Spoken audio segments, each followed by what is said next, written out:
सगळ्या नागरिकांनी लक्ष द्या। सध्या गॅसच्या वितरणात थोडा तुटवडा येत असल्यामुळे सर्वांना लाईनला उभं राहावं लागत आहे आणि नवीन सिस्टमनुसार OTP आल्यानंतरच आपल्याला नवीन गॅसची डिलिव्हरी दिली जात आहे। परंतु या गोष्टीचा फायदा सायबर फ्रॉडवाले लोक घेऊ शकतात।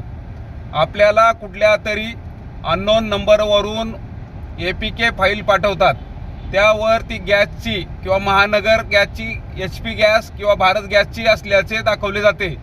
ज्यावेळेस आपण अशी APK फाईल ओपन कराल तर तुमचा मोबाईल हॅक होऊन जाईल।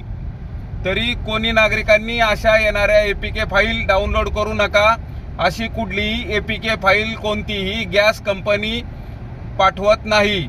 आपण स्वतः जाऊन गॅसच्या ठिकाणी बुकिंग करून OTP आपल्या रजिस्टर्ड मोबाईल नंबरवर साध्या SMS द्वारे येईल। तरी कोणीही नागरिकांनी APK फाईल डाउनलोड करू नका।